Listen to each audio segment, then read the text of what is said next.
Me and Jacob talked about it at the store. That I just went to Home Depot, or no, Lowe's, sorry, to pick up some supplies for the patio. Picked up a screen and some screws to put our boards for the mesh up on top. I talked to Jacob and I said, we're not supposed to be doing this extortion gig thing. It sucks, right? And we talked about the living of the book of Revelation and stuff. And kids are very intelligent. They're getting more intelligent. There's not really much they can do a lot with the brain damage from the Wi-Fi. I'm certain they attack me more than they do most people. Because of the way their programs are set up. Like I told people, I can protect people from technology with technology, okay, but I can't protect them from themselves. So when people are being more humble and wanting to live better lives and feeling the presence of the Lord in their life and wanting to live the beautiful faith of the Lord, not just Jesus Christ, John the Baptist, Moses, David, Adam, Elijah, Ezekiel, I don't turn rabbinic faith into an exclusive Jesus club. That's wrong. Okay, Jesus Christ is Lord, like Abraham. Okay, and Muhammad. Okay, and Haile Selassie. Okay, so it's not an exclusive members club. Our religion is not an exclusive members club. It's faith in it's eternal faith, perfect faith in the glory of grace. Right? Like me and I forgot her name. I got so flustered. I met this beautiful lady and we talked about music, and she's a singer. And I believe her. So yeah, I believe you're a singer. I didn't want to ask her to sing for me because I didn't want her to be, that's hard in a public setting and stuff. It can be hard. Singing's very intimate. And, you don't audition. And business-wise, what I told her, I said is, look at the way what we talked about tonight. About the faith of King David and the love of the glory, the love of life from the gift of the glory of grace and that eternal faithful love, and look to poems that you can express through joy and to just help you feel better, and then focus on that, meeting that right man that loves you and you faithfully love him, and then having a house that you guys build together with children that are given that faithful love, and then whoever is the right person to inherit that house will do so, be it your daughter, your son, or your daughter-in-law, right? And so, just do that. She was like, yeah, that feels good. And so, yeah, it does. It feels good to know that music is something that we pass on as an expression of love and joy and the gratitude for life. That's what music's all about. Because we were talking about Luther and we were talking about the Temps and it's fun. She had a lot of good taste in music too. She was like, your music. I was like, yeah. And she was Roberta, because we were talking.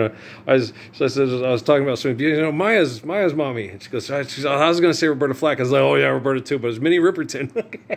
We were thinking about just singers that are just gorgeous, right? And she's like, yeah, it's beautiful. It's fun. That's gorgeous. That's gorgeous. It was a fun conversation. But I don't get all, I don't do that. Is this the one kind of thing? I love people. And when I'm done doing what I'm doing here, people will know how to get in touch with me and they'll remember me and I'll remember them and we can talk. And I don't get, I appreciate the moment for what it is. And I don't try to see eternity right now in the flesh when we're not doing things properly. I tell everybody to believe that tomorrow we can wake up and this technology we can help this technology, using this technology for us to all be living perfectly like the faith of David and Solomon and the perfection of the commands of Jesus Christ tomorrow. We wake up tomorrow and it can all change. And we got to keep believing that. We got to keep that faith, especially here in close proximity to myself, right? And so it's nice. I love people, I really do, and it's just nice to feel them and meet them. And some people, the presence of the Spirit of the Lord, and she said that the essence of the divine and the Spirit is what she was talking about. I said, you do. I believe you. You have that. You have that. He's in your life. His Spirit is there. We're a part of one another. Like I told her, I said, they turn it into mystical, magical stuff. We're having a conversation right now the same way Mordecai and Esther would be having an ancient Persian. She goes, yes, I believe that. And I was like, yeah, that's what people have to believe.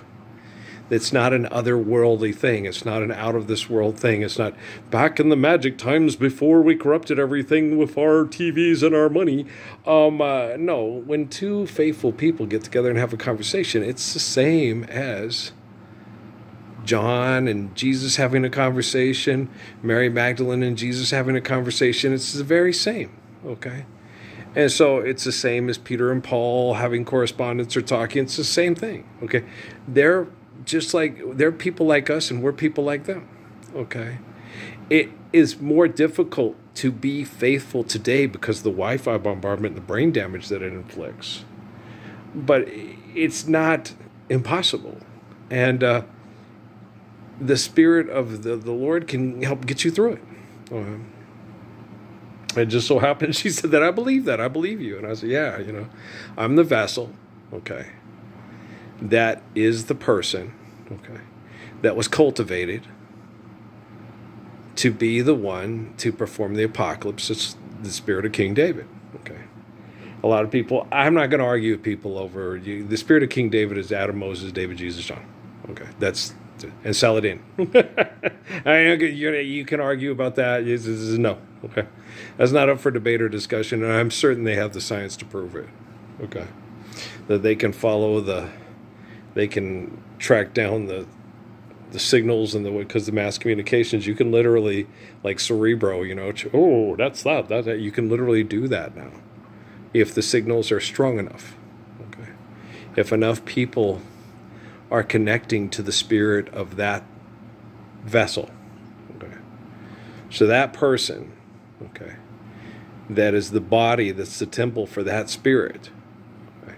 If enough person are connecting to them, that's the guy who's like him. Okay. And so it happens, and it's beautiful that faithful love can overcome selfishness and then overcome the entire world, like Muhammad said. Okay, because it's true. It's valid. It's for that. So, and me and Jacob talked about it. I said, I just don't see a celebrity being able to handle an intimate relationship with me. Okay?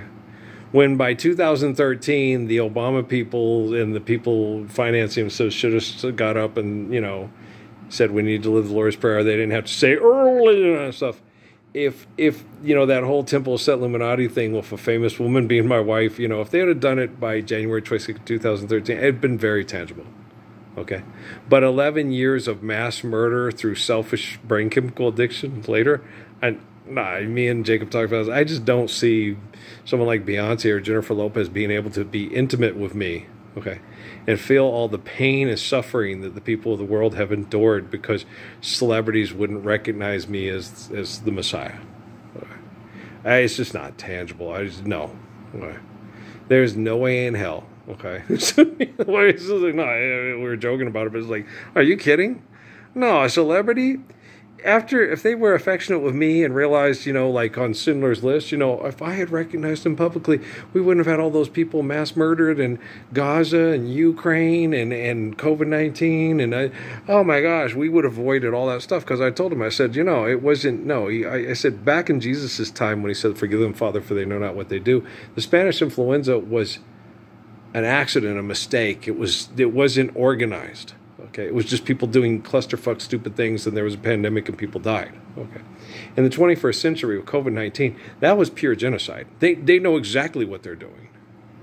For diseases to be able to kill people because of bad human activity. Okay, this is the 21st century. This isn't the Spanish influenza era in time and stuff like that. No.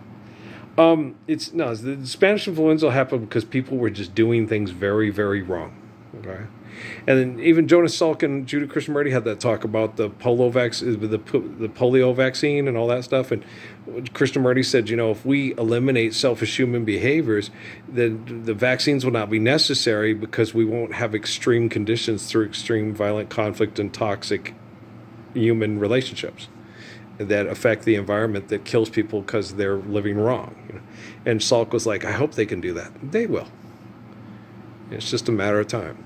Okay, guys, I love you very much. Get yourself corrected because I ain't slowing down, and you know how much I love kids. You know how much I love children. All right.